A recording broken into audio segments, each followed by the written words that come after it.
नमांस सर्वेभ्यः। संस्कृत सुधा YouTube channel पर आप समस्त दर्शकों का हार्दिक स्वागत है। आज हम उपस्थित हैं आपके सम्मुख कक्षा 6 के लिए आदर्श प्रश्न पत्र को लेकर, जिसमें प्रश्न संख्या 12 के 2 भाग हैं। इन 2 भागों में पहला पूछा जा रहा है, देखिए, वर्ण संयोजनेन रिक्त स्थानानि पूरयत। अर्थात जो वर्ण आपको इस प्रश्न में दिए गए हैं, वर्ण अर्थात अक्षर, इन वर्णों को जोड़कर आपने रिक्त स्थान को भरना है। अर्थात इन अक्षरों को जोड़ करके आपको एक शब्द बनाना है ना, क्योंकि शब्द किसकी सहायता से बनता है? अक्षर की सहायता से। तो इन अक्षरों को जोड़ के एक शब्द निर्माण करना है। आगे कहा केवलम प्रश्न त्रयम, आपको केवल 3 प्रश्न करने हैं, ठीक है। और 3 ही नंबर का ये प्रश्न है, यानी एक प्रश्न 1 नंबर का है ना। एक भाग इसका 1 नंबर का है और 3 आपको करने हैं। कुल 3 अंक का प्रश्न है। आइए देखते हैं कैसे इनको वर्ण को संयोग करना है, कैसे जोड़ना है। संयोग अर्थात उनको जोड़ना। पहला है, देखिए क है, क को हलंत किया हुआ है, अर्थात क यहाँ पर आधा है। संस्कृत में यदि कोई भी अक्षर है उसको यदि हलंत कर दिया जाए, ऐसा यदि उस पर चिन्ह है, इसका मतलब यह क आधा है। इस क में कोई अ नहीं है, कोई मात्रा नहीं है। और यदि यही क ऐसे पूरा लिखा हुआ है, अर्थात इस पर हलंत नहीं है, तो ये क किसके साथ है? अ के साथ है। ऐसे इसका रूप बन जाएगा, है ना। समझ लीजिए, यदि क आधा है तो ये केवल व्यंजन है, इसका विग्रह कुछ है ही नहीं, है ना। परंतु यदि क पूरा लिखा हुआ है तो इस क में आधा क और अ, है ना, जुड़ा हुआ है। यदि यही का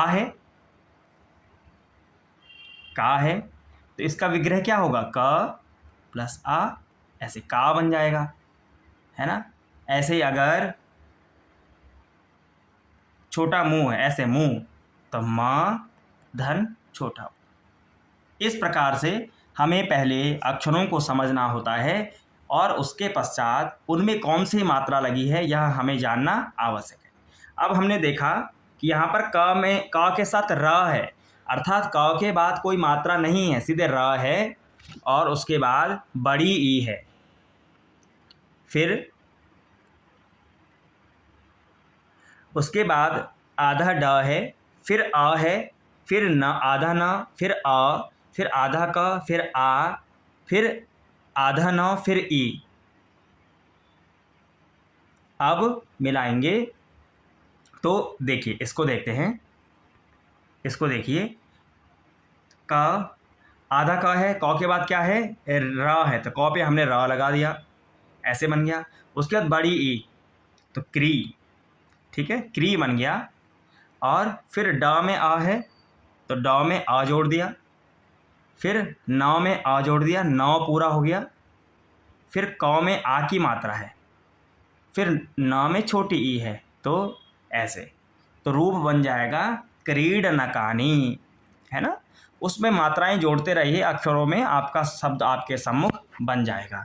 अर्थात यहाँ पर उत्तर आएगा क्रीडनकानी, है ना, यानी खेलने की वस्तुएं, है ना। क्रीडनकम, क्रीडनके, क्रीडनकानी। अब अगला देखिए, ध में अ, पूरा ध हो गया। फिर र है, फिर माँ है और अह है। तो जो र है साथियों, ये र किस में लग जाएगा? मौ के ऊपर चले जाएगा और ऐसे विसर्ग, है ना। अह है तो धर्मः, ठीक है। यहाँ पर उत्तर हो जाएगा धर्मः, दूसरे का। तीसरे का देखिए क्या है? व पे छोटी की मात्रा, वी, फिर द, आधा द, फिर या। जब आधे अक्षर के बाद कोई स्वर नहीं होगा तो वो ऐसा ही लिखा जाएगा, आधा ही, क्योंकि व्यंजन है य। फिर य में आ विद्या, फिर ल में आ तो पूरा ल, फिर य में अह तो विद्यालयः। इसका उत्तर हो जाएगा विद्यालयः। ऐसे ही आपको अक्षरों को जोड़ के उनका संयोग करके एक शब्द बनाना है। अब ये तो था वर्ण संयोग, संयोग अर्थात जोड़ना। अब है विकल्प में, अथवा में। देखिए विकल्प में, देखिए क्या पूछ रहा है कि वर्ण विच्छेदम कुरुत। विच्छेद का मतलब है उस शब्द में जो अक्षर है उनको अलग अलग करना है ना। यहाँ पे देखिए प्लस का निशान था तो हमने जोड़ दिया। अब यहाँ पर एक शब्द दिया है तो इस शब्द के अक्षरों को हमने क्या करना है, अलग अलग करना है ना। अब देखिए कैसे अलग करना है।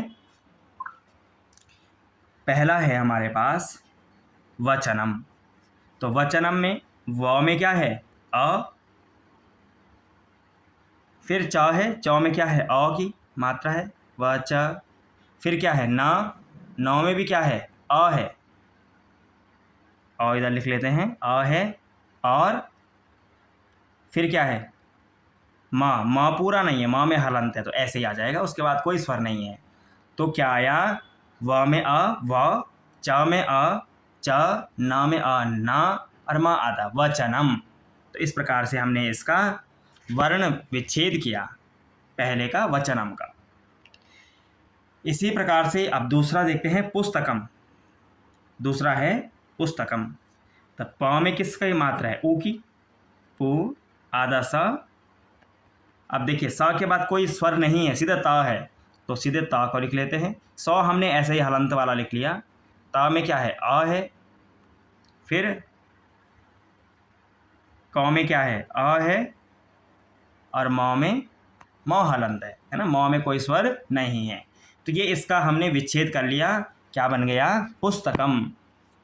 उसी प्रकार युष्माकम है ना, यानी आप सभी का। युष्माकम में पहले या में किसकी मात्रा है, ऊ की मात्रा, फिर श, मूर्धन्य श, उसके बाद क्योंकि श के बाद सीधे म है, व्यंजन वर्ण है, स्वर नहीं है, स्वर आधा, ये श आधा ही है। फिर म में आ की मात्रा, फिर क में अ की मात्रा, और म फिर आधा है, तो या में ओ यू, मूर्धन्य श, के साथ फिर म में आ युष्मा, क में अ क, और आधा म युष्माकम, यानी आप सभी का। तो इस प्रकार से छात्रों आपको यह वर्ण संयोग और वर्ण वियोग वाले प्रश्न करने हैं। एक में वर्ण संयोग में अक्षरों को जोड़ना है और वर्ण वियोग में इनको शब्दों को तोड़ करके अलग अलग अक्षर लिखने हैं कि कौन सी मात्रा लगी हुई है। इसके लिए आपको 12 कड़ी आना जरूरी है ना। हमने पढ़ा है जैसे क, का, की, कू, क्री, के, काई, को, कौ, कं, कह। ठीक है, यहाँ पे देख, जैसे क में अ तो क में आ तो क में छोटी ई की, क में बड़ी ई की, छोटा ऊ कू, बड़ा ऊ कू। फिर री लगेगी तो क्री, बड़ी री लगेगी तो क्री, ए लगेगा तो के, आई की मात्रा लगेगी तो काई, ओ की लगेगी तो को, और आओ की लगेगी तो काओ, और अंक की लगेगी तो कंग, और अह की लगेगी तो कह। इस प्रकार से आपको हर अक्षर पर मात्रा लगानी आनी चाहिए। इस प्रकार आप इस प्रश्न को करेंगे। धन्यवाद।